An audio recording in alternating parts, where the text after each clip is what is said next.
Hello. Today we have reached the top of gate 58, the gate of aliveness, the gate of the joyous, and we are into the sixth line, which is called carried away. Huh. When you come to the sixth line, you come to the resonance to the third line, to what we saw in electricity.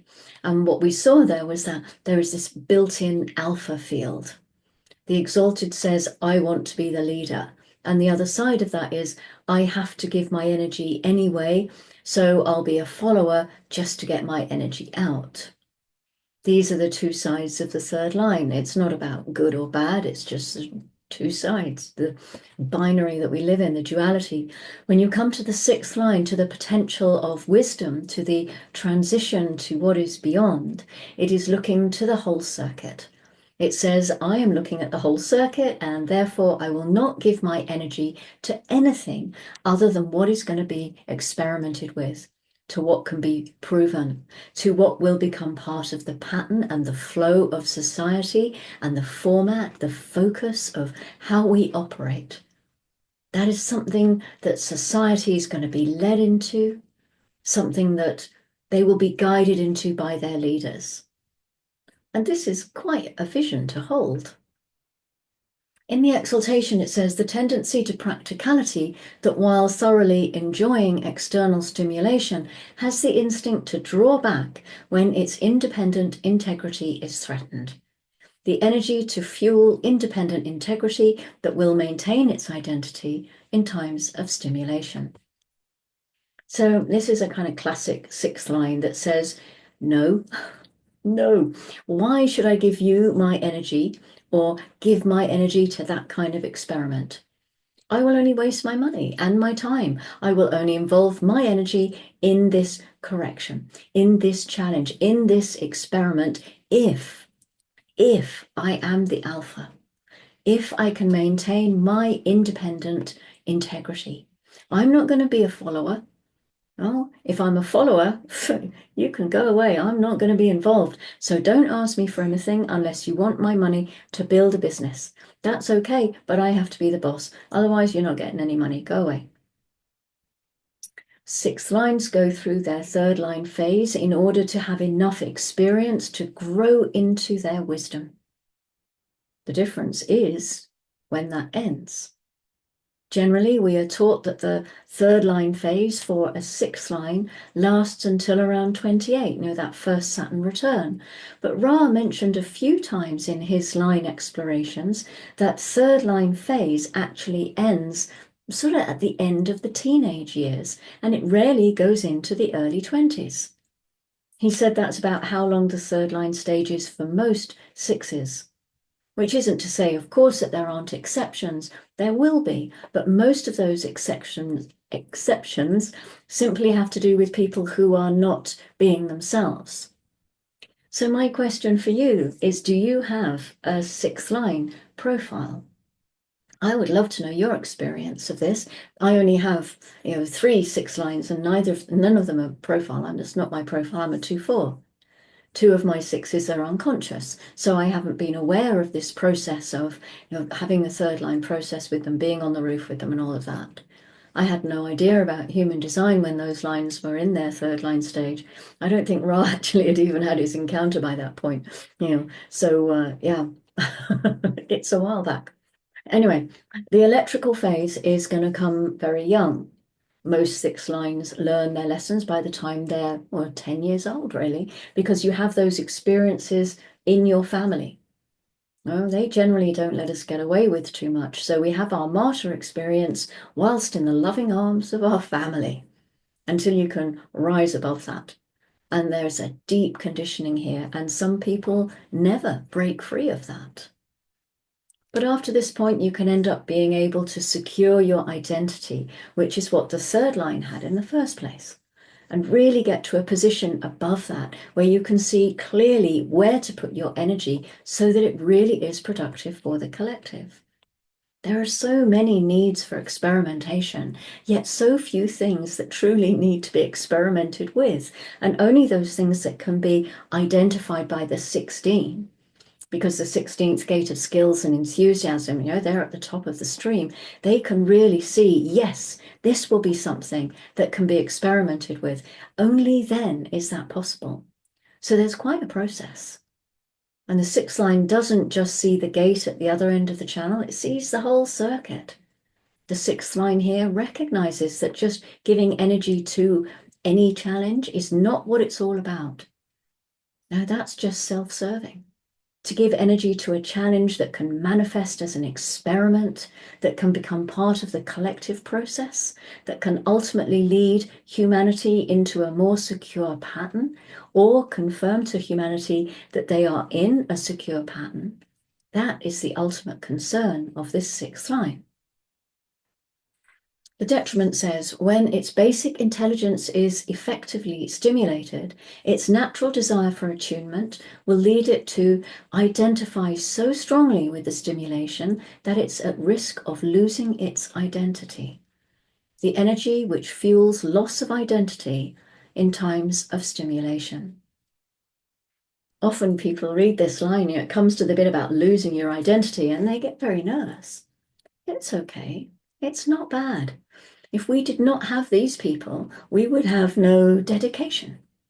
It's essential that we have all experience, and that here we have the other side, the energy which fuels loss of identity in times of stimulation.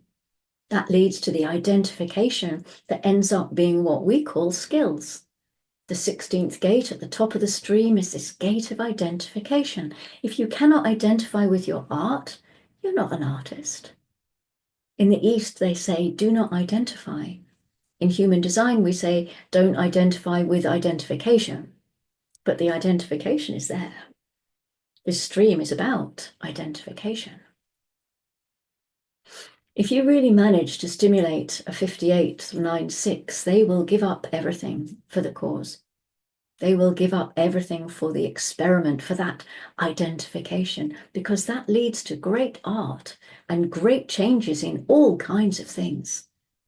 But to get the 58-6 on either side, the leader or the follower side, to actually commit their energy, well, that's another story. Like all sixth lines, they are standing back and saying, yes, but my energy is only for the experiment. Only for that one that is truly going to be productive, and that is truly going to benefit society. Both sides of the sixth line, whether they're the leader or the follower, they are essential ingredients because they will bring mutation to the logical collective.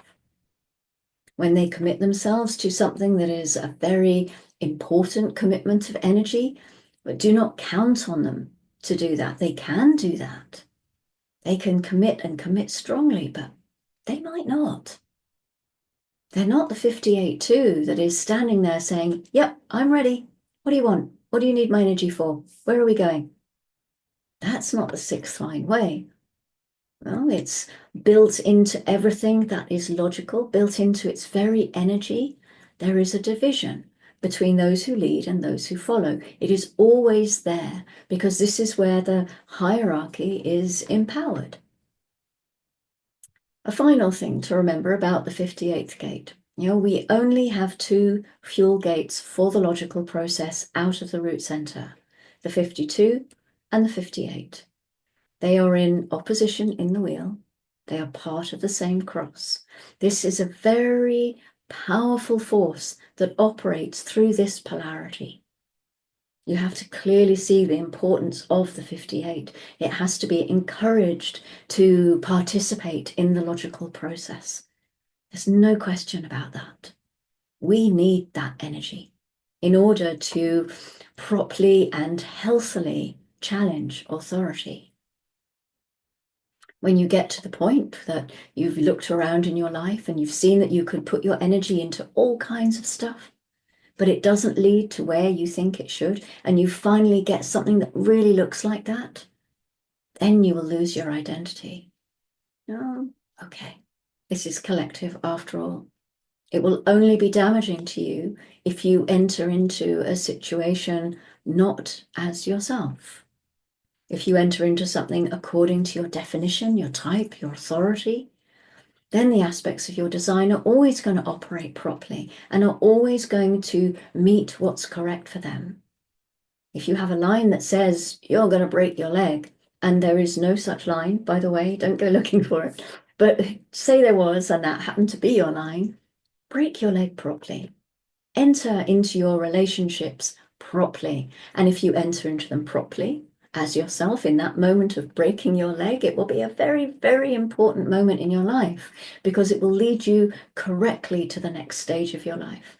But if you don't live out your own nature, you keep breaking your leg, and each time you break your leg, nothing comes of it. You keep on breaking your leg and nothing comes of it. And you keep on breaking your leg, and then after a while, it just fucking hurts. It's very important to see that if you enter in properly, you get the benefit of every aspect that's there in your nature. You just do, even if it appears to you that that's something terrible, because you don't know until you experience it correctly. You just don't know. At this point where you can look and you can see clearly what could possibly be a valuable challenge, what deserves that stimulation, the next step is the recognition that it's going to be a fight. It's going to be a struggle to get that out into the world, and it's true. And we go into the 38th gate. So the grounding to the 6th line of gate 58 is the 6th line in gate 52, and it's called peacefulness. A harmonic and balanced attunement that is at ease regardless of the situation. Ah, lovely. This is one of those magical places. Now, it's something delicious for the 6th line to learn as its potential in life. Through genetic continuity, this peacefulness holds true for all 6 lines as a potential. Remember some of the other 6 line keynotes that we have discovered on this journey. They can be aloof, they could be detached and innocent.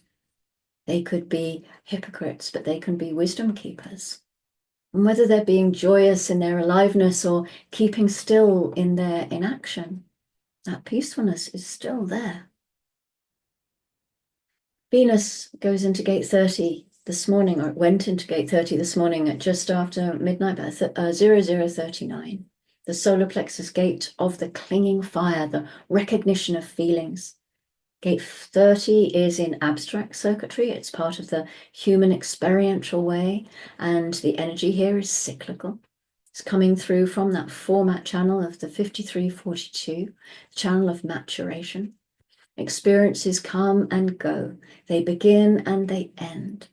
And some are so inconsequential that we don't even notice them. Others can be life-changing. Either way, living as ourselves according to our design ensures that we have the experiences that are correct for us. Mercury goes into gate 26 at 1703. This is the tribal ego gate of the egoist, the taming power of the great, the trickster and the manipulator, making sure that the tribe has what they want, whether they need it or not. The moon has been in gate 26 since 421, see above, the tribal ego gate, half of the channel of the transmitter. Next up, the moon moves into gate 11 at 1455, the gate of ideas, of peace. This is the collective sensing circuit, part of the stream that begins in the gate of confusion in 64, moving into the 47, where sense is made of the confusion through realization, and then into gate 11. Now, if only we had a 56 handy to tell the story.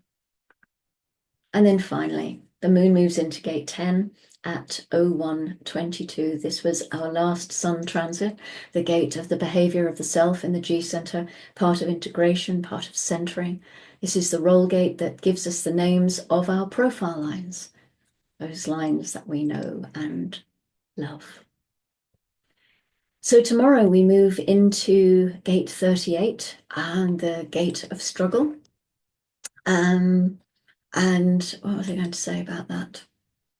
Well, it's traditionally it's New Year's Eve.